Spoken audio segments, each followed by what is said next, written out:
A delicious potato and pea filling wrapped in a soft and toasty homemade white paratha. These brunch rolls have to be on your menu for this Sunday brunch. These rolls always get me super excited, so let's get started right away. So you want to first start by boiling some potatoes. Well, technically you can steam them as well, and that is my preferred way. I usually prefer steaming it in the Instant Pot, and it's perfect every single time, and I'll link that full recipe down below. But you can boil it in water, you can pressure cook it, you can do whatever you want as long as you have some boiled potatoes. So I have a pan heating here on medium heat, and I'm gonna melt in some ghee here. Once that is nice and hot, add in a sprinkle of cumin seeds and let them start to sizzle and change color to golden brown. Then add in some hing and then let that roast.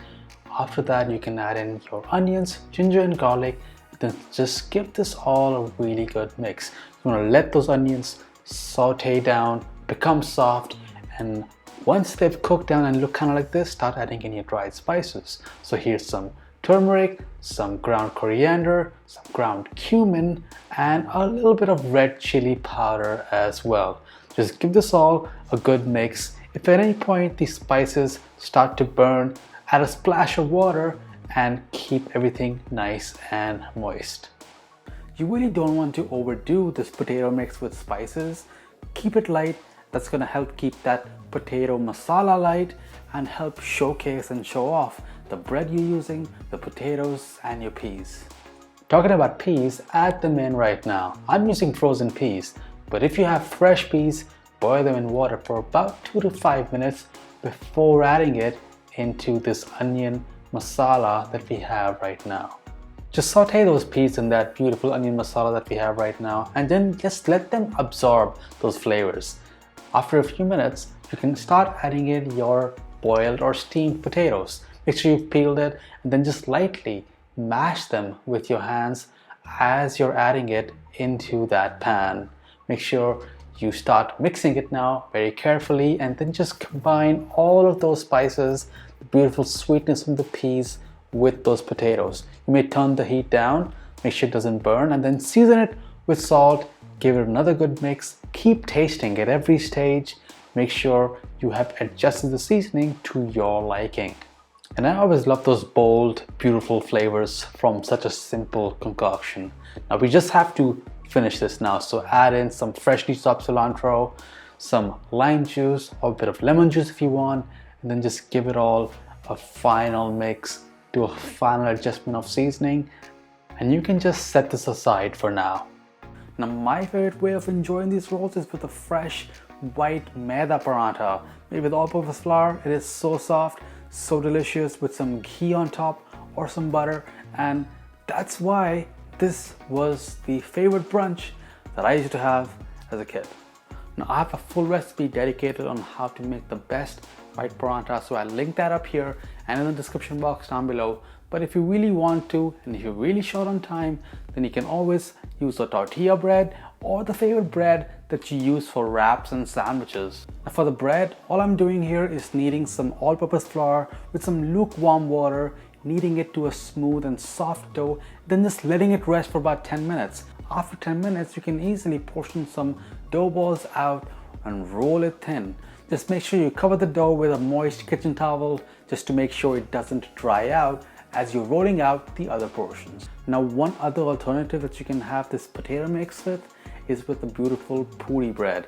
Now I don't have a video for that yet, but a puri bread which I make quite often, and you'll see that if you look at my Instagram stories, is a bread made with atta flour that's rolled into a thin disc and then deep fried to make it nice and puffy. Usually it's deep fried with clarified butter or ghee. A good tip would be to use a light and even hand to get those beautiful round shapes. Now here's a tawa pan, which is great for making these Indian breads. So make sure it's nice and hot, medium to medium high heat, and then add in your bread and then let that cook until you start seeing these bubbles on top. That means the underside is cooked, as you can see, with these golden brown spots that we just have on the top now. And then just make sure you keep flipping until each side has that color. Now I'm just spreading some molten ghee. That's gonna help get that smokiness, and just roast it a bit more, make it a bit more soft. And you'll see that smoke, that adds a bunch of flavor. And that's how simple it is to make these homemade white parathas. Now, all you have to do now is fill it with that beautiful potato stuffing from earlier, and you are ready to roll. Now you want to do the same with the rest of the rolls. If you're serving these fresh, just roll and serve to your family as you go, or you can just roll them up together so that all of you can eat together as a family. That's what I prefer to do. So go ahead and roll the disc thin, roast it on the pan, and while it's roasting, work on the next disc, and then finish the first one with ghee. Let it get nice and golden brown. Fill it with your potato, roll it up, and keep that cycle going until you have a beautiful plate of these potato brunch rolls. And it's just so much fun to have. You can have this on the go, you can have this for a road trip, for a picnic. There's just so many ways to enjoy it. And if there's any leftover of that potato masala, you can always stuff it with some bread, put some cheese on top, and then make a grilled potato cheese sandwich, and that's just so good. Now just a heads up, the Live to Cook 2022 collaboration is ending this Sunday. So if you have any submissions that you want to count towards the actual challenge, then you can put that in through Sunday. But you can always take part in this collaboration whenever you want. You just won't be part of the voting, the winner of which will get a free preview of my upcoming book. The goal of this is just to make cooking fun. If you have somebody who's in a rut in the kitchen or wants to try new things, be sure to share the free PDFs on how to make cooking more fun, and share the Live to Cook 2022 guide, just so we can try new things together and let that playlist keep growing. Make sure to hit subscribe, hit the bell icon, and if you want to see more techniques, methods, and cuisines, be sure to stay tuned and let your voice heard by voting in the poll on what I should make next.